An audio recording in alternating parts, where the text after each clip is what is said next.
거의 8장 1절로 6절에 보면 67페이지 하단에 보면 우상은 아무것도 아니고 오직 하나님 뿐인 것을 알려줍니다.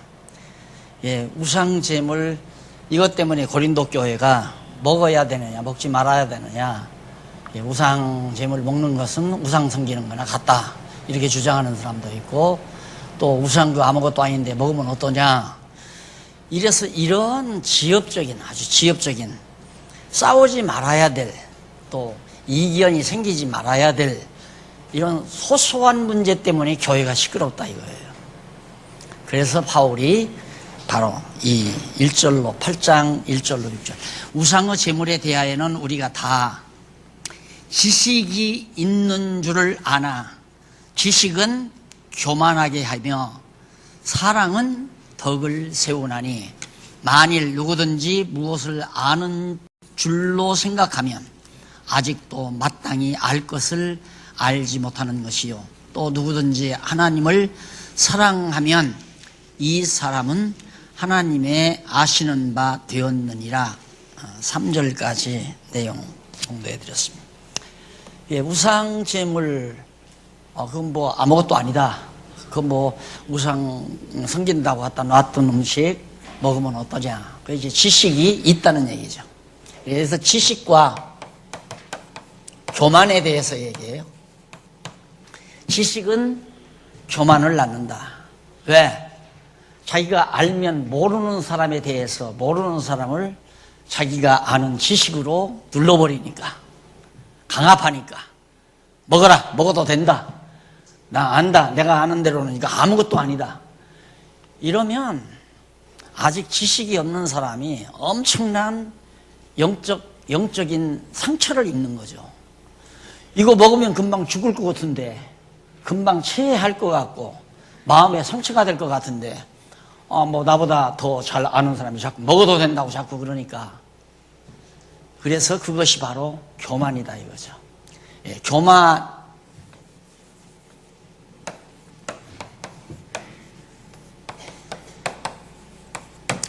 여기서 나오는 것은 갈등을 조절해야 합니다. 갈등.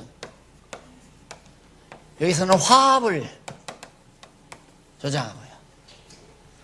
저분은 아직 지식이 없구나, 우상의 제물에 대해서 지식이 없구나, 그래서 자기가 알아도 모르는 그 우상 제물 먹어서는 안 된다고 말하는 그 사람에 대해서 이해를 하고 알기까지 기다려주고 알도록 배려해주고, 이것이 바로 사랑의 행위죠. 그런데 자기는 안다고 해서 아는 것을 지식을 교만으로 만들어가지고 상대방을 멸시하거나 상대방에게 명령하는 것은, 그것은 교만에서 나오는 거다. 그래서 지식을 여러분들처럼 이렇게 공부를 하다 보면 자기도 모르게 지식으로 교만으로 빠질 염려가 많다 이 말이에요. 그래서 모르는 사람을 천시하고 멸시하고, 모르는 사람에 대해서 배려할 줄 모르고, 모르는 사람에 대해서 참을 줄도 모르고, 이런 결과가 오기가 쉬운데, 이미 앞서 깨달은 자는 바로 배려할 줄 아는, 알지 못하는 자를 배려할 줄 아는, 그래서 결국은 교회 화합을 이루어야 된다 하는 것이 바로 이 부분의 주요한 가르침입니다. 그 다음 3절 한번 보십시다. 3절에 보면 또 누구든지 하나님을 사랑하면 이 사람은 하나님의 아시는 바 되었느니라. 4절, 그러므로 우상 제물 먹는 일에 대하여는 우리가 우상은 세상에 아무것도 아니며, 우상은 아무것도 아니죠. 돌로 만들었거나 흙으로 만들었거나 나무로 만들었거나 아무것도 아닌데, 또한 하나님은 한 분밖에 없는 줄 아노라. 이제 지식으로 우리는 우상은 아무것도 아니다, 하나님은 오직 한 분뿐이다, 확고한 지식을 가지고 있죠. 비록 하늘에나 땅에나 신이라 칭하는 자가 있어 많은 신과 많은 주가 있으나, 그러나 우리에게는 한 하나님 곧 아버지가 계시니 만물이 그에게서 났고 우리도 그를 위하여 또한 한 주 예수 그리스도께서 계시니 만물이 그로 말미암고 우리도 그로 말미암았느니라. 예수 그리스도로 말미암아 지음을 받았고 예수 그리스도로 말미암아 우리가 존재하게 된다. 뭐 말미암았다고 이게 그로 말미암고 그로 말미암았느니라 하는 말이, 그로 말미암았다는 말은 그로 말미암아 내가 지음을 받았고 그 다음 그로 말미암아 내가 이렇게 존재하고 산다, 그런 의미로 그렇게 설명을 한 겁니다. 그러니까 그런 놀라운 지식을 가졌으면 사랑으로 덕을 세워야 된다. 이런 문제로 인해서 교회가 단합이 깨지는 일, 여러분 한번 교회 생활 많이 하셨으니까 많은 경험이 있잖아요. 교회가 무슨 일로 시끄러워지는가? 정말 예수 탄생을 부인하는가? 하나님이 존재하지 않는다고 부인하는가? 안 그러면 우상 섬기자고 하는가? 그런 엄청난 진리에 대한 그것 때문에 교회가 시끄러운 건 별로 없거든요. 이제 교단이 시끄러울 때는, 교단이 막 갈라지고 할 때는 문서를 주장한다, 성경 권위를 다 무시한다, 이런 굵직굵직한 교리 문제로 막 싸움을 하고 분쟁을 해요. 근데 조그만한 교회가 분쟁을 일으킬 때는 사사로운 인간 개인의 감정이 왔다 갔다 하면서 자꾸 시끄러워지는 것들이란 말이에요. 그런 것도 다 여기에 속한 거예요. 다 전부가 다 상황에 대한 문제라든가 이건 특수하게 이제 고린도 교회가 재물 관계, 이게 아주 소소한 얘기들이란 말입니다. 교리 문제도 아니고. 그래서 우리가 이렇게 공부를 하다 보면 정말 소소한 하나의 건덕에 관한 문제는 앞선 자가 뒤선 자를 위해서 참아주고 기다려주고 또 배려해주고, 이것이 덕을 세우는, 건덕을 세우는 가장 중요한 힘이에요. 좀 지식을 자기가 먼저 깨달았다고 해서 깨닫지 못한 사람에 대해서 억누르고 그를 정죄하고 그를 멸시하고 그를 책망하고 이러면 이제 교회가 시끄러워지는 거죠. 모르니까 참고 기다리면서. 자녀들을 기를 때도 마찬가지 아니에요? 애기들을 낳아서 기르다 보면 너댓살 먹게 되면 자꾸 부모 말 거역하잖아요. 뭔 얘기해도 안 해, 싫어 이러면서 대들잖아요. 그런 거역한다고 해서 엄마가 소리 지르기 시작하면 가정은 이제 애기하고 엄마하고 늘 싸웁니다. 그래서 아이들 성격이 나빠지는 것처럼 교회도 마찬가지예요. 어쨌든 어린 성도들이 좀 시끄럽게 하더라도 끝까지 참고 기다려야 돼요. 그리고 기회 닿는 대로 가르쳐주고 알려주고 권면해주고 배려해주고, 그렇게 해서 깨닫고 아이고 내가 너무했구나, 내가 잘못했구나, 내가 별것도 아닌 일 때문에 내가 그동안 마음이 상했구나, 이런 것들을 스스로 하나하나 깨닫고 돌이킬 수 있도록 그렇게 해야지, 만약에 저런 문제들로 막 서로 충돌하고 싸우고 고함 지르고 이런 문제로 법까지 가요. 법에까지. 이런 문제로.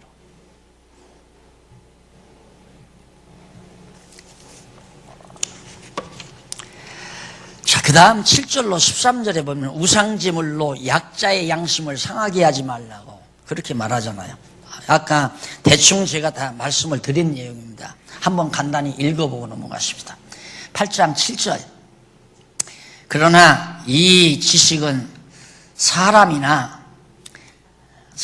가지지 못하여, 사람마다 다 가지지 못하여 어떤 이들은 지금까지 우상에 대한 습관이 있어 우상의 제물로 알고 먹는 거로 그들의 양심이 약하여지고 더러워졌느니라. 그러니 마음가짐이라는 게 얼마나 중요합니까? 그러니까 모르면 양심에 여러 가지 많은 가책을 받게 되고 그것 때문에 영혼에 상처가 되고, 그래서 자꾸 깨닫는 거 아니에요? 배우고. 그 배워야 이제 자유롭게 되죠. 사랑으로 화합을 여기 자유가. 여기는 속박. 서로 갈등이 막 속박이 이루어지고 자유로워지고 그런 결과가 각각 다르게 나타나는 거죠. 그 다음 식물은 우리를 8절 식물은 우리를 하나님 앞에 세우지 못하나니 우리가 먹지 아니하여도 부족함이 없고 먹어도 풍성함이 없으리라. 그런즉 너희 자유함이 약한 자들에게 거치는 것이 되지 않도록 조심하라. 사실 내가 먼저 성숙했다고 해도 교만한 상태에서는 갈등을 조장해서 상대를 속박시키고 상대로 하여금 억압당하게 만들지만, 지식이 있는 자가 사랑으로 배려하게 되면 그 사람도 상대도 자유롭게 살게 만들고 자기도 자유를 누릴 수가 있고, 여기서는 큰 자가 작은 자 앞에서 자유롭게 행동하면 안 되죠. 나는 할 수 있어, 나는 해도 상관이 없다면, 예를 들어서 나는 제사 음식 먹어도 상관이 없다. 그래서 어느 집에 가서 제사 음식인데도 어느 정도는 같이 갔는데, 난 제사 음식이나 안 먹어요. 그러는데 나는 상관없으니까 난 먹을래요 하고 먹는다면 지식에 대한 교만으로부터 나오는 거거든요. 그럼 거기로부터 뭐가 나오느냐면, 그 사람과 갈등도 빚어질 뿐만 아니라 그 사람에게 상처를 주어요. 그 사람에게 많은 억압을 가져다 준단 말이에요. 막 고통도 가져다 주고. 그래서 먹어도 그만, 안 먹어도 그만. 제사 음식 먹는다고 해서 풍성해지고 안 먹는다고 해서 굶주리는 건 아니지 않느냐. 그러니까 사랑함으로 형제가 부담스러워하거든 배려를 해서 내가 안 먹는 거죠. 그것이 스스로 사랑의 포로가 되는 거예요. 이 어린 자를 향한 사랑의 포로가 될 때 바로 자기가 자유함을 누리게 되는 겁니다. 이것이 이제 고매한 인격이라고 그렇게 말할 수가 있죠. 그 다음 이제 9절에 보면, 그런즉 너희 자유함이 악한 자들에게 거치는 것이 되지 않도록 조심하라. 지식 있는 데가 우상의 집에 앉아 먹는 것을 누구든지 보면 그 약한 자들의 양심이 담력을 얻어 어찌 우상의 재물을 먹게 되지 않겠느냐. 그러면 네 지식으로 그 약한 자가 멸망하나니 그는 그리스도께서 위하여 죽으신 형제라. 십자가에 못 박혀 죽으심으로 구속받은 형제를 내가 우상 재물을 먹음으로 그 영혼을 여기서 멸망시킨다, 지옥 보낸다는 얘기가 아닙니다. 그것도 좀 번역을 과도하게 한 번역이죠. 자, 저기 70페이지에 보면 중간쯤 헬라어 하나가 있죠. 아폴리타이라는 말이 있어요. 멸망하나니란 말이 헬라어로 아폴리타이라는 말인데, 이는 파괴하다 또는 손상시키다, 멸망하다 그러는데 영혼에 대한 손상을 받는다, 이렇게 번역을 해야 마치 우상짐을 먹고 양심에 가책받으면 지옥 가는 것처럼 성경이 되잖아요. 멸망받는다니까. 멸망받는 건 아니에요. 그러니까 그 사람은 양심에 그런 가책을 받게 되면 병 걸리는 거거든요. 사람이 그 양심이, 마음이 편안해야 건강이 유지되지, 깨림하게 되면, 여러분 실제로 어디 가서 밥을 먹었는데 그 밥을 차려주시는 분의 손톱 사이에 막 때가 다닥다닥 묻었어요. 그런데 안 먹을 수도 없고 먹자니 깨림하고, 그래서 깨질깨질 할 수 없이 먹었단 말입니다. 반드시 약방 들려서 소화제 먹어야 돼요. 마음이거든요. 그러니까 절대 형제의 마음을 상처나게 손상되게 한다고 하는 것은 신앙이 성숙된 자가 할 일이 절대 아니죠. 내가 참아야 되고 기다려야 되고 배려를 해줘야 되고, 이것이 바로 건덕을 세워가는, 그래야 교회가 하나가 되어지지, 안 그러면 그런 소소한 문제 때문에 갈등을 빚게 되고 교회가 시끄러워지고, 한번 교회 시끄러워진 일들 근원을 가만히 파고 올라가 보세요. 아무것도 아니에요. 한 개인의 감정으로부터 출발을 해요. 별것도 아니에요. 근데 그 감정에다가 덧붙이면 막 악성이 작용하게 되고, 악성이 작용해야 되면 흉악성이 작용이 되면 저 인간은 그냥 죽여야 된다, 저거 없애버려야 된다, 이렇게까지 악랄하게 나오게 되는 거예요. 작은 감정이. 여러분 고부간의 갈등도 그러잖아요. 시집가서 처음에 시어머니한테서 좀 마음 상하는 말을 들었어요.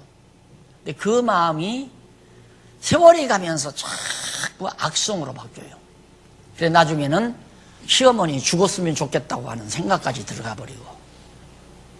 그래서 때로는 그런 사람 있잖아요.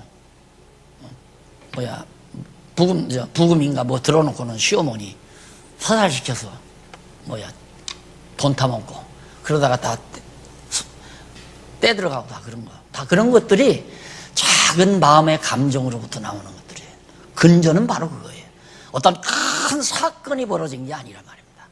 예, 고린도 교회가 이처럼 소소한 것, 제사 음식 먹어도 그만 안 먹어도 그만 별것도 아닌 것 때문에 교회가 시끄러워졌다, 이게 이 얘기예요.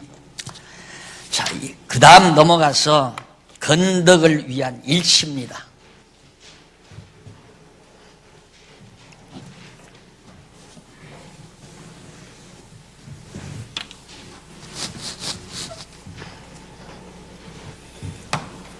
(5번)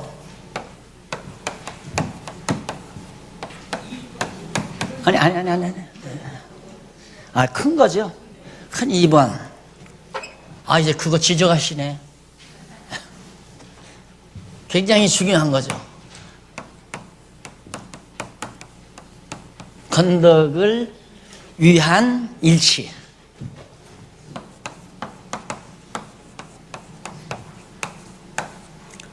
이게 이제 9장부터 그 이하 10장까지인가요? 아, 16장까지. 네, 16장. 자, 그걸 보면 9장, 10장, 11, 12, 한 7, 8장이 건덕을 위한 일치예요. 그러고 보면 교회가 하나로 일치된다는 것이 그게 뭔가 건덕이 세워지는 거라. 건덕이 세워진다는 말은 교회가 세워진다는 말이에요. 사랑의 덕으로 건설된다, 세워진다, 그 말이에요. 그러니까 사랑이 결여되면 분쟁이 일어나고 말다툼이 일어나고 시기질투가 일어나고, 그래서 건덕은 덕의 사랑을, 덕의 기초는 사랑이에요. 사랑이 있어야 덕을 쌓아요. 그 덕이 있어야 교회가 세워지는 거고, 이게 사랑의 법이 아니면 교회 안 세워져요. 내가 똑똑해, 내가 옳은 거야, 이론적으로 이래서 이렇고 이러니까 당신은 틀렸고 내가 맞은 거야, 이렇게 시작하면 이제 교회는 하나하나 흐물흐물 무너나기 시작하는 거예요. 물론 진리라면, 성경 진리라면 생명내되고 지켜야죠. 그러나 이런 건덕을 저해하는 이러한 소소한 문제들 같으면 참으면 돼요. 참고 기다리고 배려하면 언젠가는 하나하나 정리가 되니까 그런 건 되는데, 그냥 별것도 아닌 것 때문에 목숨을 걸어 그냥 여기다가 막 열을 다 내고 성격을 다 드러내고 막 실수를 하고 미워하고 증오하고, 저 인간하고는 가까이면 안 된다고 생각을 하고, 한번 내 마음에 안 드는 사람 멀리 해보세요. 나중엔 자기 혼자 남아요. 아무도 내 마음에 드는 사람이 있을 수가 없어요. 그냥 부부도 그렇잖아요. 조금 어떻게 마음 드는 듯 했는데 살다 보면 별로 마음 드는 거 없는 거 많잖아요. 그래도 배려하고 기다리고 참고 그러면서 사는 것이 부부인데, 남남이 어떻게 내 마음에 딱 드는 사람이 어디 있어요? 그거 하나하나 떼내면 아무도 없어요. 그러니까 그런 말이 있잖아요. 어느 목사가 목회를 시작해서 교인이 몇십 명 모였대요. 근데 말을 안 들으니까 하나 둘 떼내고 보니까 나중에는 부부만 남더래요. 부부만 남으니까 교회를 못하니까 뭐 살기 얼마나 핍절하겠어요. 그러니까 각시도 아내도 나가버렸다고 하잖아요. 목사 저 혼자 남았대요. 내 마음에 맞는 사람을 만나는 게 아니에요. 덕을 세우기 위해서, 교회를 세우기 위해서 우리가 서로 어거하는 거지. 주님 앞에서 모이는 거죠. 나는 저 사람 싫어도 주님께서는 저 사람 좋아서, 저 사람이 필요해서 당신 지체로 삼았다, 이 개념 없으면 사람 미워하죠. 성도들 다 미워할 수 없어요. 내 마음, 내 뜻대로 안 되면 다 미워하죠. 그거 아니란 말입니다. 교회는 주님의 뜻에 따라서 부름받은 자이기 때문에 내 마음에는 안 들어도 주님의 마음에는 들 수 있잖아요. 우리 형제들도 그렇습니다. 형제들끼리도 정말 언니가 영 마음에 안 드는 거야, 형님이 마음에 안 들고, 그래도 아버지 어머니의 마음속에는 형님도 좋고 나도 좋고 막내도 좋고 자녀들이 다 좋은 것처럼 교회도 마찬가지입니다. 내 마음에는 안 들어도 주님의 마음에 든다고 하는 그런 생각을 사랑의 덕으로 쌓아가야 되는데, 어떻게 해야? 하나가 돼야, 한 덩어리가 돼야, 교회가 한 덩어리가 돼야. 이게 내 뜻대로 한 덩어리 들어가면 안 돼요. 주님의 뜻을 따라 한 덩어리 되자고 해야지. 날 따라오라고는 안 된단 말입니다. 자기를 따라오라. 그 말은 교회를 분당시키자는 얘기예요. 자기를 따르라는 말은. 이게 자기 안 따르면 적수고 자기를 잘 따르면 우군이고 이런 식으로. 그리스도 안에서 우군과 적수가 어디 있어요? 다 그리스도 안에서 그리스도의 지체들인데. 그래서 일치를 위한, 건덕을 위한 일치인데, 첫 번째가 뭐냐면 일치를 이루려는 노력.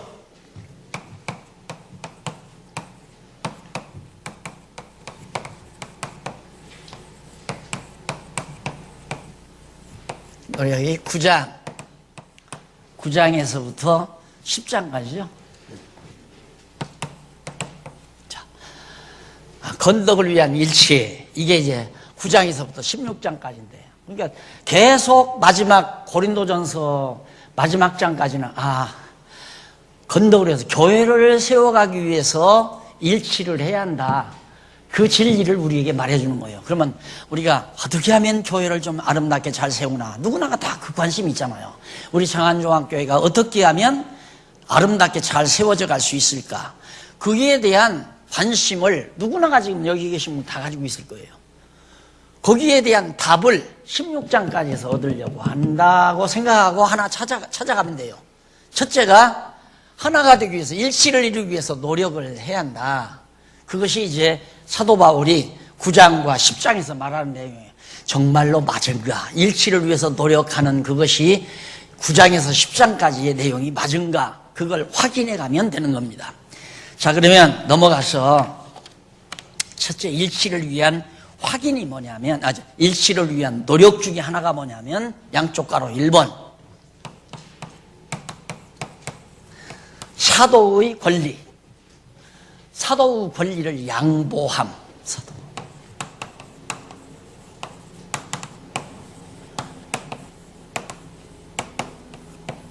구장 1절로 15절까지. 교회가 하나 되기 위해서 가장 노력하는 노력 중에 중요한 것이 뭐냐면 바울 사도가 고린도 교회가 일치가 되기 위해서 사도가 누려야 될 권리를 자기는 다 양보했다. 모든 것 다 양보했다 이 말이에요. 다 자기 권리 주장하면 교회 다 망가져 버려요. 자기 권리를 양보할 수 있어야 돼요. 그러니까 제가 어린 시절 외정시대 보냈잖아요. 어린 시절. 아버지가 할머니가 밥을 하면 쌀을 조금 놔요. 보리밥 하는 데다가 쌀을 좀 놔요. 그러면 옛날에는 아들 선호사상 때문에 또 그렇고 아버지니까 쌀을 많이 들어간 밥은 아버지 밥에다가 퍼요. 우리는 그 물 흘러나온 보리밥을 먹게 되고 자녀들이 많으니까. 그런데 아버지는 그 밥을 다 못 잡숴요. 한 그릇을 드리면 다 못 잡숴요. 왜? 점심 끼니에 자녀들을 더 먹이기 위해서. 이것도 권리 양보는 사랑에서 나오는 거예요. 아버지 밥 퍼드렸으니까 다 잡숴도 상관이 없어요. 누가 뭐라고 그래요. 근데 자녀들을 위해서 그걸 양보한다 이 말이에요. 권리. 앞선 교회 지도자들이 권리를 양보하지 아니하면 교회는 시끄럽게 되어 있어요. 어떤 권리라도 내가 이거 충분히 할 수 있지만 양보를 해야 교회가 하나가 되지. 내 권리 내가 다 찾겠다. 그리고 권리 주장하기 시작하면 교회는 시끄러워지는 거죠. 그래서 반드시 교회 일치를 위해서 노력하는 것 중에 지도자가 특히 노력하는 거예요. 지도자. 목사, 우리 지금으로 봐도 목사 장로죠. 권사들. 권리를 양도해야지. 목사나 장로나 권사가 권리를 찾으려고 하면 이제는 시끄러운 거죠. 이제 다 각자 권리를 찾으려고 하면. 이게 바로 9장 1절로 15절인데 정말 그 내용이 맞은가 안 맞은가. 9장 1절로 6절에 보면 이런 내용이 나와요. 바울이 바울은 사도죠. 사도로서 여러 가지 권이 있다는 사실을 강변을 합니다. 나는 이런 권한도 있고 저런 권한도 있다. 그 권한이 뭔가? 9장 1절 한번 봅시다. 내가 자유자가 아니냐? 나는 참 자유로운 사람이다. 사도가 아니냐? 내가 사도고 예수의 사도고 나는 자유자다. 누구도 내 자유를 막을 자가 없다. 예수, 우리 주를 보지 못하였는데 내가 예수님 직접 봤고 주 안에서 행한 나의 일이 너희가 아니냐. 내가 지금 주님 안에서 복음을 전함으로 고린도 교회 성도가 이렇게 예수를 믿게 됐고 고린도 교회가 세워지지 않았느냐 이 말이에요.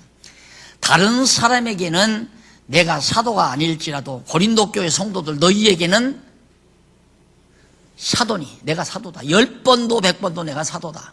나의 사도됨을 주 안에서 인친 것이 너희라. 너희를 보면 내가 사도라는 걸 알 수 있지 않냐. 나를 힐문하는 자들에게 발명할 것이 이것이니. 그러니까 바울을 얼마나 막 험담하고 욕하고 비난하고 고린도 교회가 역시 그랬던가 봐요. 바울을 미워하고 바울을 증오하고 바울을 험담하고 바울을 자꾸만 깎아내리고 이런 일을 하니까 바울이 지금 이 말들을 계속해서 해가고 있는 겁니다. 우리가 주 안에서 인친 것이 너희라. 나를 힐문하는 자들에게 발명할 것이 이것이니. 거기서 힐문한다는 말이 나오죠. 힐문한다. 그런데 그 힐문한다는 말이 아주 비방한다, 쉽게 말하면 욕한다, 비방한다, 뭐 이런 의미를 다 포함한다는 한 말이 힐문한다는 말이에요. 그렇게 바울을 계속해서 비난하고 험담하고 뭐 험담 찾으면 다 있겠죠. 사람이 험없는 사람이 없으니까. 그러니까 지혜자는 어떤 사람의 험을 들추어서 얘기하면 나도 그런 험이 있는데 이 생각을 먼저 해야죠. 그래서 험담을 하는 사람을 향해서 당신은 그러면 험이 없느냐 하고 한 번 질문할 수 있는 사람은 지혜자예요. 그런데 험담을 하면 그래? 난 몰랐네? 이러고 들어가면 이제 말려 들어가는 거죠. 그 사람에게 말려 들어가요. 그래서 자기도 모르게 따라서 같이 험담하고 욕하고 비난하고 이렇게 해서 이제 교회가 다 시끄러워지는 거란 말이에요. 고린도 교회가 바울을 욕하면 끝나는 거죠. 안 그래요? 고린도 교회를 사도 바울이 세워놓은 교회인데 바울을 욕해버리면 바울이 전한 모든 진리도 다 거짓말이 되지는 거 아니겠어요? 그러니까 바울이 지금 이런 거 경계해야 된다. 교회가 하나 되려면 고난을 내가 이렇게 다 억울한 말을 들어도 참고 견딘 이유는 권리를 내가 다 양보하는 거다. 그 다음 그 내용이 나와요. 그 다음에 보면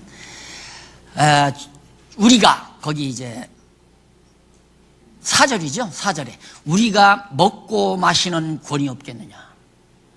복음을 전하고 교회에서 나오는 연보를 가지고 내가 먹고 마실 권한이 왜 없느냐. 다 먹고 마실 권한이 있다. 그래도 안 했다 이거죠. 그걸 안 했다. 권한이 없겠느냐. 우리가 다른 사도들과 주위의 형제들과 바나바와 게바와 같이 자매된 아내를 데리고 다닐 권이 없겠느냐. 사도 바울은 독신으로 살았기 때문에 어디에 복음을 전하라고도 혼자 갔어요. 그러니까 얼마든지 게바, 베드로도 부부가 동반해서 다니고 다 다른 사도들도 동반해 다니는데 내가 왜 부부 동반해서 장가가고 살림 차리고 그러면서 내가 얼마든지 나도 그럴 권한이 있다. 내가 왜 그럴 권한이 없겠느냐. 어찌 나와 바나바만 일하지 아니할 권이 없겠느냐. 바울과 바나바는 일을 했어요. 노동을 했다 이 말이에요. 돈벌이를 했어요. 그 권한이 안 할 권한이 있어요. 돈 일 안 하고도 땀 안 흘리고도 교회에 나오는 연보로, 쉽게 말하면 교회에 있는 연보로 또 성도들로 하여금 내가 먹을 것 받아서 먹고 살 수 있는 권이 내가 있다. 그러나 나와 바나바만은 일하며 살았다. 주면 받고 안 주면 안 받고. 바울이 그랬잖아요. 보내주면, 작게 보내주면 가난하게 살고 풍성하게 보내주면 부유하게 살고 일체의 비결을 내가 배웠다. 그러니까 딱 나 이 모자라, 생활비 모자라, 돈 더 내놔, 이게 아니냐 바울은. 그러나 다른 사도들은 그러지 않았어요. 근데 바울이 그 말이에요. 그런 고난이 있어도 나는 교회가 일치가 되기 위해서, 한마음 한뜻으로 일치되기 위해서 바울과 바나바 자기들은 노동을 하면서 선교비를 벌어서, 그래서 충당하면서 혹시라도 뜻있는 성도들이 보내주면 그걸 같이 해가지고 전도하는 일을 나는 우리들은 했다. 이제 권한을 다 부리지 않았다. 권리를 다 누리지 않았다. 자, 그러면서 누가 그 7절 나오죠? 7절부터 11절까지 보면 넘어가서 76페이지 나오죠? 얘들과 율법을 통해 사도에게 권위 있다는 것을 강변을 합니다. 7절 한번 보십시다. 누가 자비량하고 스스로 돈 벌어서 먹고 살면서 병정을 다니겠느냐. 나라 군대로 뽑혀갔으면 국가에서 다 주는 것 가지고 생활하잖아요. 아무도 자기가 직접 돈 벌어서 먹고 살면서 나라를 위해서 국방의 의무를 감당하는 사람이 없다 이 말이죠. 그런 것처럼 누가 포도를 심고 그 실과를 먹지 않겠느냐. 포도나무 심었으면 포도나무에서 열매 따먹고 사는 거 당연하지 않느냐 이거예요. 누가 양떼를 기르고 그 양떼의 젖을 먹지 않겠느냐. 양떼 길렀으면 양떼 젖 짜서 먹는 거 당연하고, 이제 비유를 들어서 다 말하는 거예요. 내가 사람의 예대로 이것을 말하느냐? 율법도 이것을 말하지 아니하였느냐. 모세의 율법에 곡식을 밟아 떠는 소에게 망을 씌우지 말라 기록하였으니 하나님께서 어찌 소들을 위하여 염려하심이냐. 전혀 우리를 위하여 말씀하심이 아니냐. 과연 우리를 위하여 기록된 것이니 밭 가는 자는 소망을 가지고 갈며 곡식 떠는 자는 함께 얻을 소망을 가지고 떠는 것이라. 예. 농사 짓는 사람도 언젠가는 탈곡을 해서 곡식 걷어다가 먹고 살 소망을 가지고 농장에 가서 일한다 이 말이죠. 그런데 구약 율법에도, 모세의 율법에도 일하는 소에게 망을 씌우지 말라 그 말씀이 신명기에 나오죠. 그것이 어떻게 하나님께서 소를 염려해서 한 얘기냐 이거예요. 하나님의 일을 맡은 하나님의 종들, 복음을 위해서 사는 사도 바울과 같은 자기들을 위해서 하신 말씀입니다. 그러니까 나는 얼마든지 먹고 살 권한이 있다. 내가 복음을 위해서 일하고 정말로 복음을 위해서 내는 연보로서 난 먹고 살 권리가 있다. 그 얘기예요. 그런데 내가 그 권리를 다 양보했다.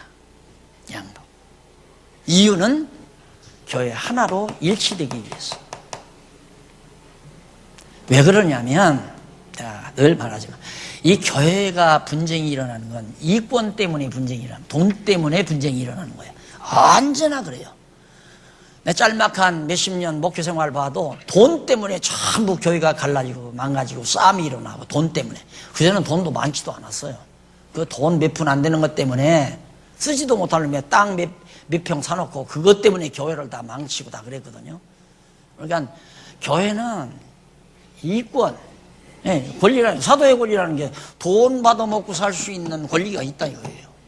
근데 그걸 양보해버리니까 이권이 없어져 버리잖아요. 이권이. 왜? 이권이 없으면 싸움할 이유가 없죠. 싸움할 이유가. 그래서 항상 돈에 대해서는 정말 지혜로운 생각을 해야 됩니다. 정말로 지혜로운 생각을. 돈이 모였을 때는. 그래서 난 항상 어떤 돈이든지 소유주를 분명히 해라. 이 사람 것도 아니고 이 사람 것도 아닌 건 주목 센 사람이 그거 가져가잖아요. 그래서 소유주를, 이 돈은 누구 것이고 이 돈은 누가 주관하고 누가 관리하고 정확하게 분명하게. 그것이 오늘 우리 교회 재정개혁 아니에요. 정확하게 다 갈라져 있잖아요. 전부. 이 돈은 누가 관리하고 이 돈은 누가 관리하고. 한 곳에다 모여놓고 힘센 사람이, 권리 있는 사람이 다 이대로 저대로. 그거 누가 하냐면 박 목사 당회장이 할 수 있거든요. 그거 다 할 수 있는 거예요. 법적으로 다 보장받은 거예요. 우리 교회 예를 들어 1년에 5억 예산 세워서 5억 집행권이 4개 다 있어요. 공동의회 아무리 처리돼도 지출하고 안 하고는 마지막 내 도장이 있어야 나가야 된다 이 말입니다. 그런데 제 얘기라서 좀 죄송한 얘기지만 안 했잖아요. 안 해. 권리 포기해야 돼요. 교회 안에서 권리 주장하면 끝나요. 누구든지 권리 주장하면 끝나요. 교회 안에서 모든 권리 포기해야 돼요. 아, 내가 이 교회 창설자다. 창설자니 어떠거란 얘기예요? 창설자면 자기 거란 얘기예요? 천만의 말씀. 누구도 권리 주장하지 말라 이 말. 그래서 권리 주장하지 못하게 하려고 우리는 지금 뭐 다 법인화를 다 해놓은 거고, 들어오는 현금도, 그러니까 유동산이죠. 그러니까 움직이는 재정도 다 관리자가 분명하게 딱딱 정해져 있잖아요. 여기서 관리하는 걸 여기서 관리하려고 하면 안 된다. 자기가 맡은 일만 딱딱 해나가면 하자없이 잘 되도록 그렇게 돼 있는 거예요. 모든 권리한 거. 그거 옛날 제도 같으면 당회장이 딱 앉아서 이거 이렇게 하지 말고 이쪽에다 써라. 이 돈 이렇게 해라. 거기 조금만 지출해라. 여기 많이 지출해라. 이거 다 이래라 저래라 해가면서 할 수 있는 거죠.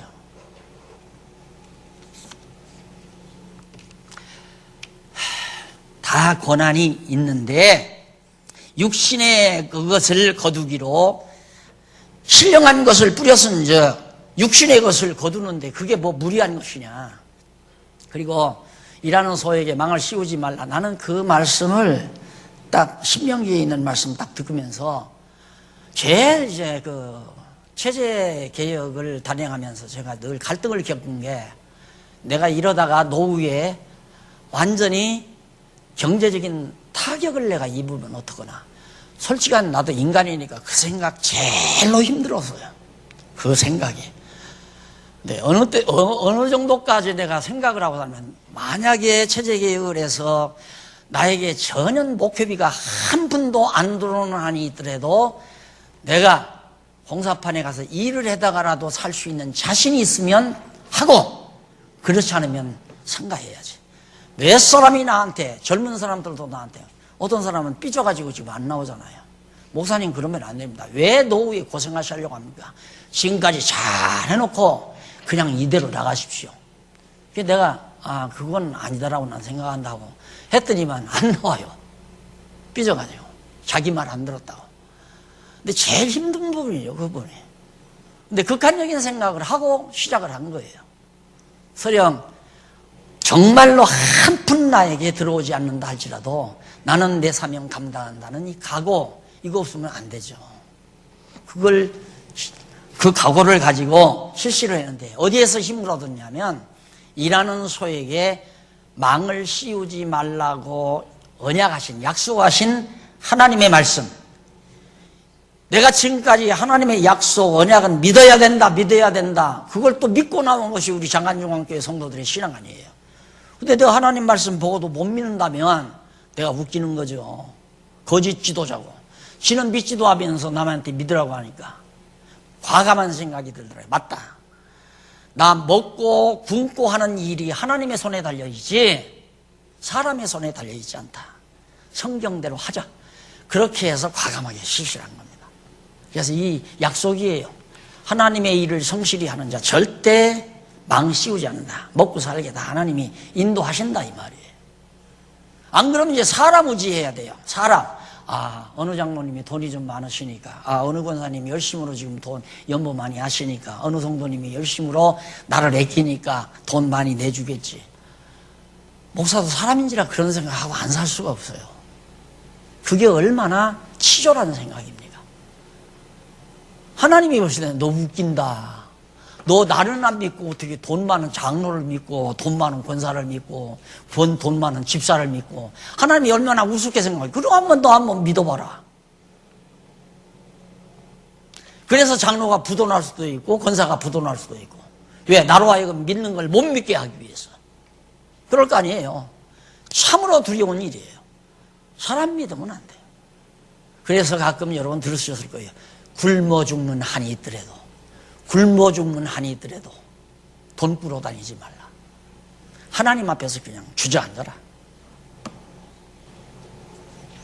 복음을 위하여 주어진 돈을 다 사용하지 않음을 바울이 똑똑 정확하게 12절로부터 말합니다. 12절 거기 보면 다른 이들도 너희에게 이런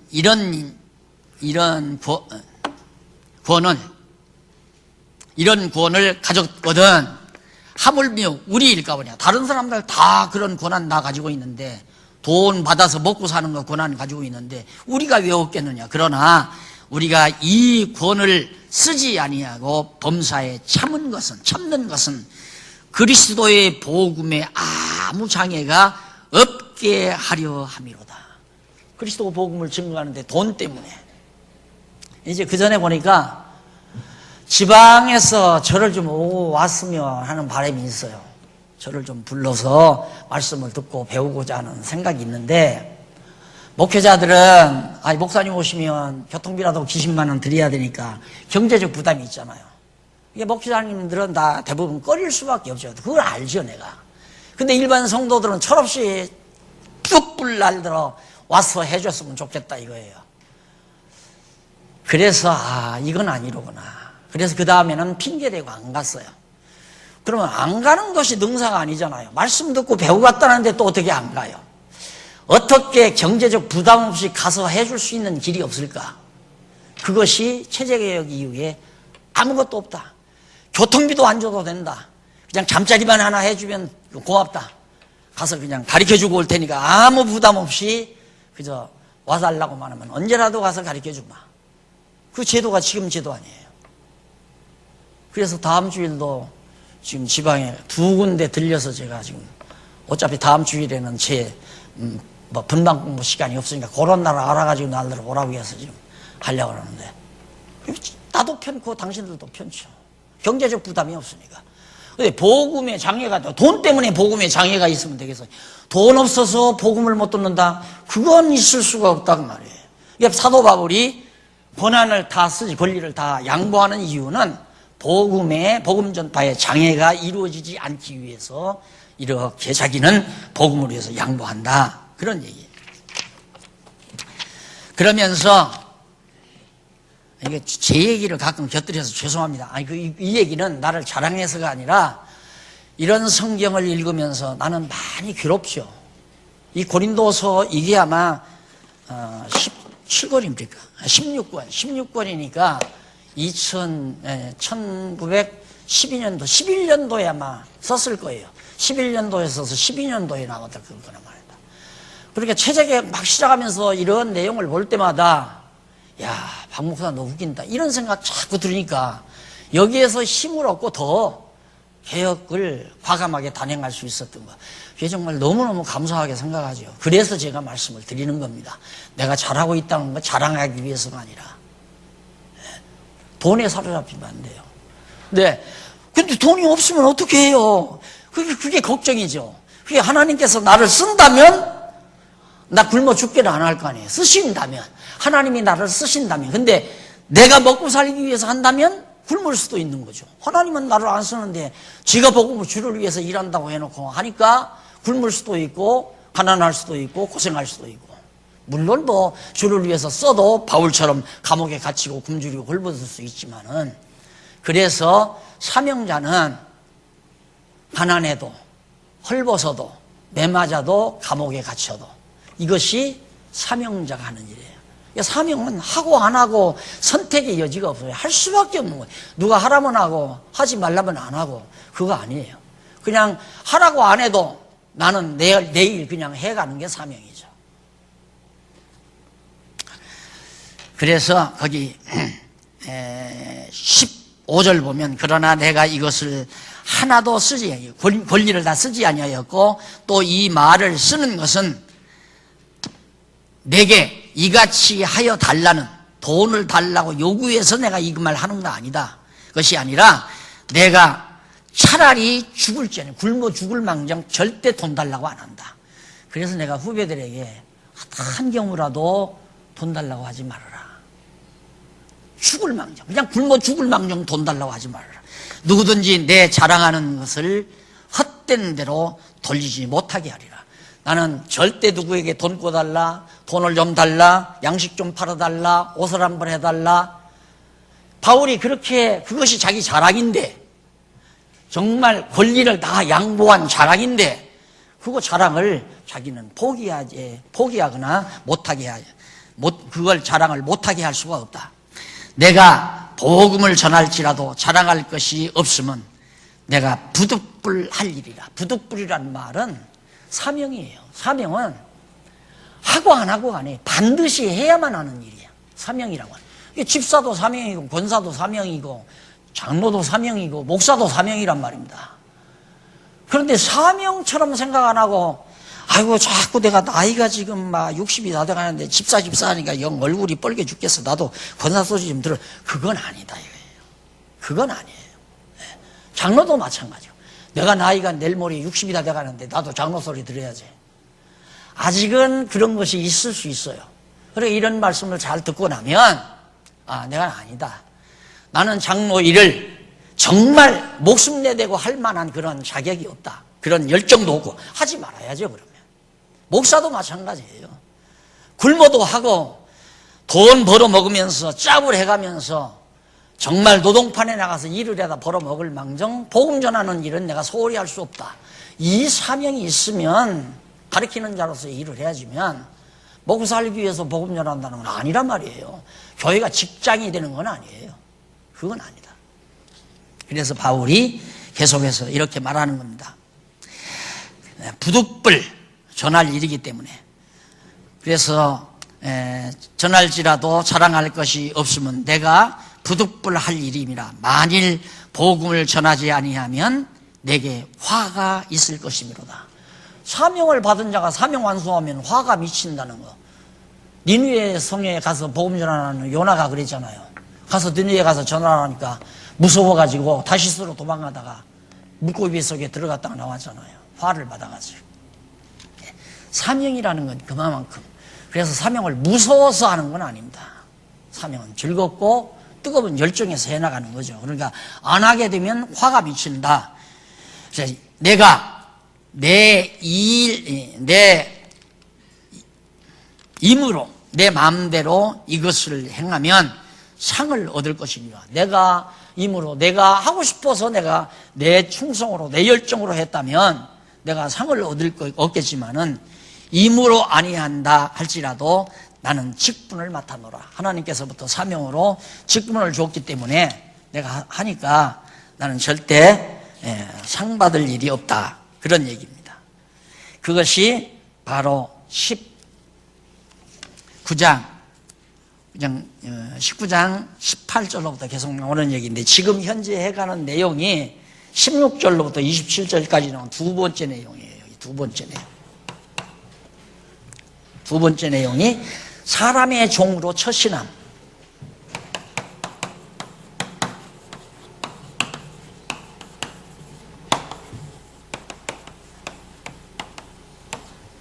(9장) 16절로부터 그 이하 27절까지.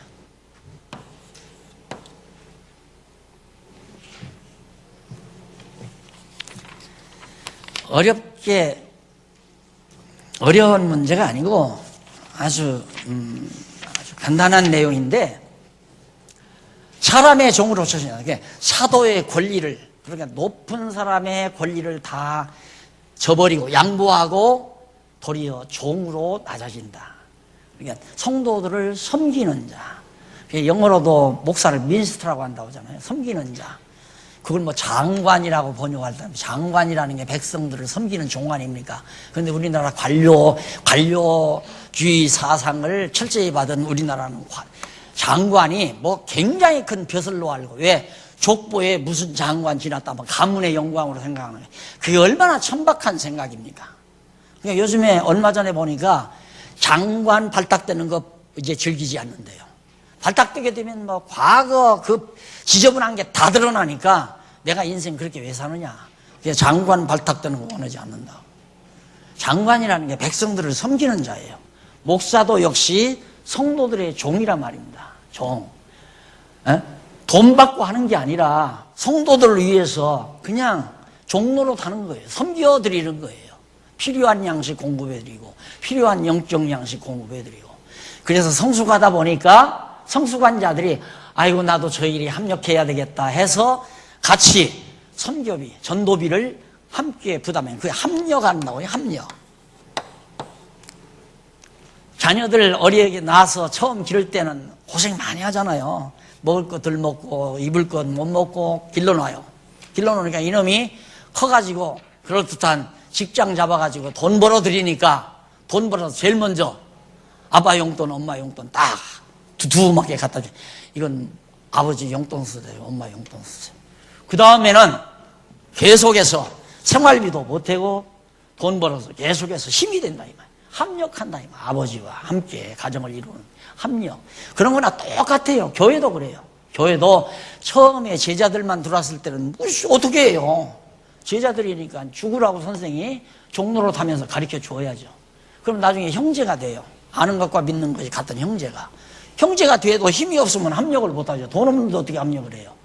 그런데 결국 살다 보니까 뭐 큰 돈 여유가 있어서가 아니라 나도 가르치는 일, 어린 영혼들을 기르는 일에 합력해야 되겠다 해서 전도비, 선교비라든가 연구비라든가 이런 것들을 내서 같이 그 일에 합력하는 일입니다. 그게 이제 하나님께서 그런 마음을 주어서 이제 같이 힘이 되게 만들어가지고 그렇게 하도록. 그래서 일단은 사람의 종으로 처신하는 것이 교회 일치, 건덕을 위한 일치. 일치를 이루려는 노력 중에 하나가 뭐냐면 노력 중에 첫째는 권리 포기해야 되고 그 다음 종으로 살아야 되고 종로로 돼야 되고. 예, 종은 참 아이들 이렇게 하다 보면 참 막 그냥 당장 주먹으로 그냥 두들겨 패주고 싶고 몽둥이로 패고 싶은 마음이 있어도 어때요? 종들 돈 벌어다가 그놈들 다 옷 사입혀야 되고 밥 먹여줘야 되고 그래야 크는 거 아니겠어요? 그 생각이 없이 목회자 하면 안 돼요. 그러면 한없이 섭섭한 게 많은데 다 때리고 싶고 막 쥐어받고 싶고 다 칼질하고 싶고. 그래서 바로 사도 바울은 성도들의 종로로 한 것이다. 그 얘기를 지금 사도 바울이 남겨놓는 거죠. 그 다음 19절로 25절에 보면 9장 19절로 25절 여러 처지에 있는 사람의 종으로 처신한 이유. 왜 사도 바울이 여러 가지 처지에 있는 사람들 한번 19절 보십시다.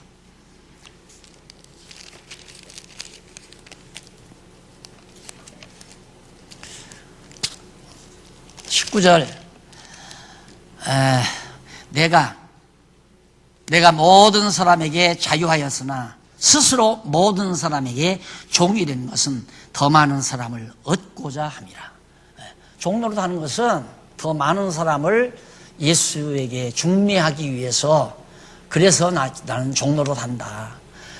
나 자유롭다 이거예요. 모든 사람에게는 자유롭다. 구태여 뭐 힘들게 고생하고 고통스러워하고 그럴 필요 없다. 그러나 내가 모든 사람에게 종로로 사는 이유는 많은 사람을 하나님의 자녀로 다 불러들이게 하려고 얻고자 해서 이렇게 하는 것이다. 그러면서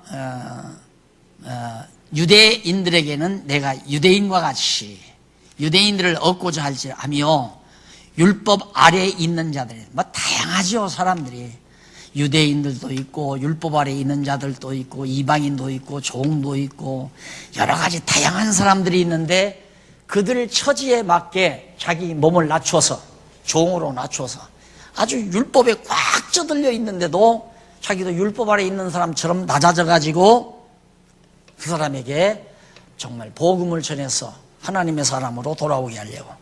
그래서 바울에게 있어서는 어떤 형태의 사람도 상관이 없어요. 그러니까 적어도 교회에 앞장서신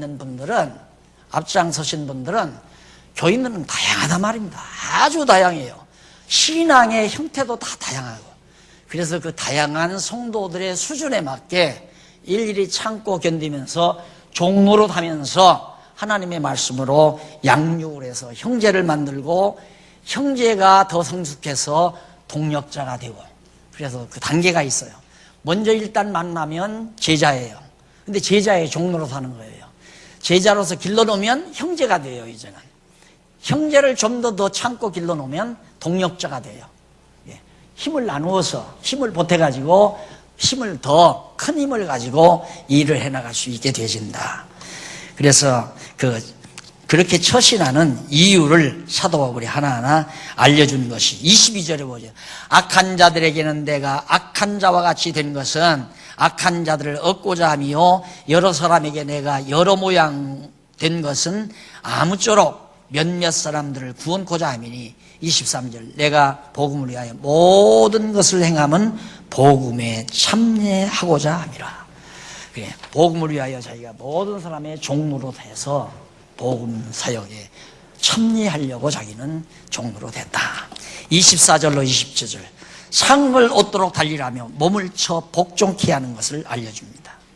24절 이게 그렇게 사는 것이 쉬운 건 아니죠. 그래서 잠깐 읽고 끝나도록 하겠습니다. 24절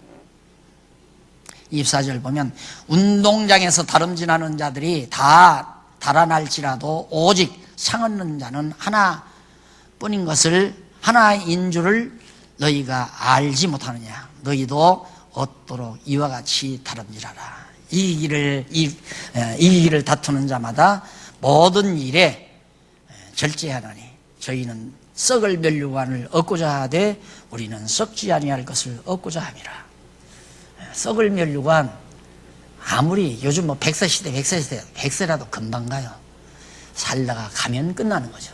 문제는 썩지 아니할 걸 추구하는 것이 우리의 궁극적 목적이니까 바울이 바로 그런 얘기죠. 그러기 위해서는 27절 내가 내 몸을 쳐 복종하게 하면 내가 남에게 전파한 후에 자기가 도리어 버림이 될까 두려워할지니라. 내가 이처럼 몸을 쳐 복종해서 종으로 처신하는 것은 남에게 복음을 전하고 하나님께로부터 내가 버림받으면 어떡하느냐. 그래서 나는 내 몸을 쳐 복종시켜 권리도 양보하고 종으로나 죽어서 한 사람의 영혼이라도 더 얻기 위해서 노력한다. 이 얘기입니다. 그래서 그래야 바로 교회가 일치가 돼서 세워지고 그 일치를 이루는 노력이 바로 이 두 가지. 권리를 양보할 뿐만 아니라 종으로 처신해라. 잘난 것처럼 아주 자기가 큰 권리를 가진 것처럼 그렇게 처신하지 말고 성도들을 섬기는 종으로 처신해라. 이것이 사도 바울이 가르쳐주는 중요한 내용입니다. 다음 시간 10장에 나오는 광야 사건으로 권고해주는 내용부터 다음 시간 상고하기로 하고 오늘 강의 여기서 마무리합니다. 기도하십시다. 자비하신 아버지 하나님 은혜를 감사합니다. 오늘 또 바울 사도를 통해서 주신 귀한 말씀, 교회가 어떻게 일치를 이루어서 세워져 가는 그 귀한 진리를 저희들이 깨달았습니다. 하나님 아버지여, 정말로 일치를 이루는 노력 중에 우리가 해야 될 중요한 노력을 우리도 할 수 있도록 성령께서 우리를 붙잡아 주시옵소서. 예수님 이름으로 기도드립니다. 아멘.